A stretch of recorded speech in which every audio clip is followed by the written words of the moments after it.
بسم اللہ الرحمن الرحیم والصلاة والسلام علی رسولہ الکریم وعلی آلہ وصحبہ اجمعین۔ اسلام میں عزت، وقار اور احترام میں اللہ اور اس کے رسول صلی اللہ علیہ وسلم کا معاملہ ایک ہے۔ جیسے اللہ رب العزت کی ذات کا احترام واجب ہے، اسی طرح حضور صلی اللہ علیہ وسلم کی ذات عالی، ذات بابرکت، ذات اقدس کا احترام واجب ہے، اور اس میں ادنا سی بھی گستاخی اس کی سزا کم از کم کفر ہے اور ساری زندگی کے اعمال کا ضائع ہو جانا ہے۔ قرآن مجید میں اللہ رب العزت ارشاد فرماتے ہیں، یا ایھا الذین آمنوا لا تقدموا بین یدی اللہ ورسولہ واتقوا اللہ، اے ایمان والو اللہ اور اس کے رسول صلی اللہ علیہ وسلم پر تقدیم نہ اختیار کرو، یعنی آگے نہ بڑھو۔ جہاں اللہ کی ذات سے آگے بڑھنا یعنی کہیں پر اللہ رب العزت کا حکم آ جائے تو ہم فوراً سر تسلیم خم کرتے ہیں، ہم گویا کہ اس سے آگے نہیں بڑھتے۔ ہم یہ نہیں کہتے کہ نعوذ باللہ ہم زیادہ جانتے ہیں، یہ ہمیں زیادہ پتہ ہے، بس اللہ رب العزت کی ذات کا حکم آ گیا تو ہم اس کو حرف آخر سمجھتے ہیں۔ 100% اسی طرح حضور صلی اللہ علیہ وسلم کے ارشادات اور آپ کے فرامین بھی ہیں کہ کہیں پر آپ صلی اللہ علیہ وسلم کی بات آ جائے تو وہی حرف آخر ہے اور وہی اس کے سامنے سر تسلیم خم کرنا ہے، جیسے اللہ رب العزت کی ذات آپ کے احکامات کے سامنے ہم سر تسلیم خم کرتے ہیں۔ یہاں پر تقدیم سے مراد تقدیم حسی بھی ہے اور معنوی بھی ہے، یعنی حضور صلی اللہ علیہ وسلم کی حیات طیبہ میں منع کیا گیا اور ادب سکھایا گیا کہ اگر آپ صلی اللہ علیہ وسلم بات فرمانے لگے ہیں تو حضور سے گویا کہ پہلے بات نہ کوئی کرے، کہیں پر بیٹھنے لگے ہیں تو کوئی حضور صلی اللہ علیہ وسلم سے پہلے نہ بیٹھ جائے، بلکہ پہلے آپ صلی اللہ علیہ وسلم تشریف فرما ہو، آپ کے بعد بیٹھا جائے۔ گویا کہ زندگی میں تقدیم اختیار کرنا، آگے بڑھ جانا، اس سے منع فرمایا گیا ہے۔ اسی طرح آپ صلی اللہ علیہ وسلم کھانا تناول فرمانے لگے ہیں تو کوئی حضور سے پہلے نہ کھانا شروع کر دے، اور اسی طرح آپ صلی اللہ علیہ وسلم چل رہے ہیں تو کوئی حضور کے آگے نہ چلے، اس سے منع کیا گیا ہے۔ اسی طرح دوسری جگہ ارشاد ہے دوسری آیت مبارکہ میں، یا ایھا الذین آمنوا لا ترفعوا اصواتکم فوق صوت النبی،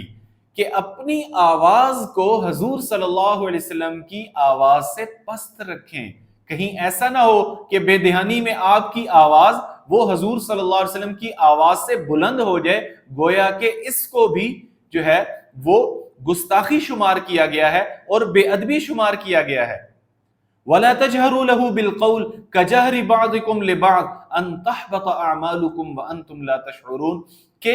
تم حضور صلی اللہ علیہ وسلم سے ایسے بے تکلف نہ ہو جاؤ جیسے تم دوسرے اپنے دوستوں سے یا اپنے ہم عصروں سے بے تکلف ہو جاتے ہو، اور اس سے کیا ہوگا کہ جب انسان کہیں بے تکلف ہو جاتا ہے تو نہ چاہتے ہوئے بھی کوئی نہ کوئی گستاخی اس سے ہو جاتی ہے، کوئی نہ کوئی بے ادبی کا وہ مرتکب ہو جاتا ہے، اور حضور کے ساتھ ادنا سے ادنا بھی بے ادبی، اس کی سزا کیا ہوگی؟ ان تحبط اعمالکم وانتم لا تشعرون، کہ تمہارے اعمال ضائع ہو جائیں گے اور تمہیں پتہ بھی نہیں چلے گا۔ لا تجعلوا دعاء الرسول بینکم کدعاء بعضکم بعضا، کہ حضور صلی اللہ علیہ وسلم کو ایسے مت پکارو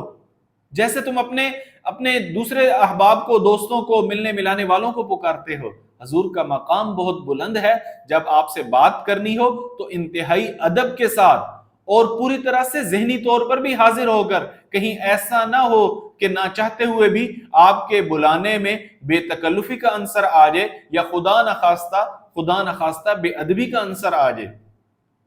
فَلَا وَرَبِّكَ لَا يُؤْمِنُونَ حَتَّى يُحَكِّمُوكَ فِي مَا شَجَرَ بَيْنَهُمْ ثُمَّ لَا يَجِدُوا فِي أَنفُسِهِمْ حَرَجًا مِّمَّا قَضَيْتَ وَيُسَلِّمُوا تَسْلِيمًا، کہ یہ اس وقت تک ایمان والے ہو ہی نہیں سکتے جب تک کہ آپ صلی اللہ علیہ وسلم کو اپنا ثالث اور فیصل اپنے ہر معاملے میں تسلیم نہ کر لیں۔ اطیعوا اللہ واطیعوا الرسول ولا تبطلوا اعمالکم، اللہ اور اس کے رسول کی اطاعت کرو اور اپنے اعمال کو ضائع مت کرو۔ گویا کہ حضور صلی اللہ علیہ وسلم کی اطاعت نہ کرنا گویا کہ اپنے اعمال کو ضائع کر دینا ہے۔ ان الذين يغضون اصواتهم عند رسول الله اولئك الذين امتحن الله قلوبهم للتقوى، اور جو لوگ اپنی آوازوں کو پست رکھتے ہیں حضور صلی اللہ علیہ وسلم کے سامنے، ان کو اللہ رب العزت نے تقوی کا سرٹیفکیٹ دیا، دنیا میں ہی سند مل گئی تقوی کی۔ علماء نے لکھا ہے کہ جو ادب حضور صلی اللہ علیہ وسلم کا آپ کی حیات طیبہ میں تھا وہی آپ کا دنیا سے پردہ فرمانے کے بعد ہے. تو کوئی شخص اگر روزے پر جائے اس کو یہ سعادت مل جائے کہ وہ روزے رسول پر حاضر ہو تو سب سے پہلا کام کیا کرے؟ خود کو سمیٹ لے، یعنی اپنے آپ کو ذہنی طور پر حاضر کر لے. ایسا نہ ہو کہ اس کو دیکھ کر ایسے لگے کہ اس کے اندر جو ہے وہ لاؤبالی پن ہے، اس کو پتہ ہی نہیں کہ میں کس دربار میں کھڑا ہوں اور کس ذات کے سامنے کھڑا ہوں. دنیا کے اگر کسی افسر کے آفس میں آپ جائیں، کسی دفتر میں آپ جائیں تو کیا ہوتا ہے کہ آپ اپنے لباس کو دیکھتے ہیں کہ میرا لباس کیسا ہے، میرا کھڑے ہونے کا سٹائل کیسا ہے، طریقہ کار کیسا ہے، اور میرا بات کرنے کا انداز کیسا ہے. تو سب سے پہلا اور سب سے بڑا ادب حضور صلی اللہ علیہ وسلم کے سامنے حاضر ہونے کا ہے کہ آپ کے سامنے جب حاضر ہوں تو ہمارے لباس سے، ہماری چال ڈھال سے، ہمارے چہرے کے تاثرات سے، ہمارے چہرے کے، دنیا کے کسی بڑے افسر سے جب آپ بات کر رہے ہوتے ہیں آپ کے چہرے کے تاثرات کیسے ہوتے ہیں؟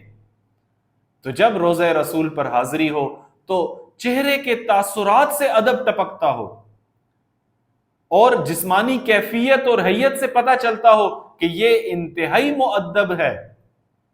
کہ دنیا کے سب سے بڑے دربار میں حاضر ہوا ہے.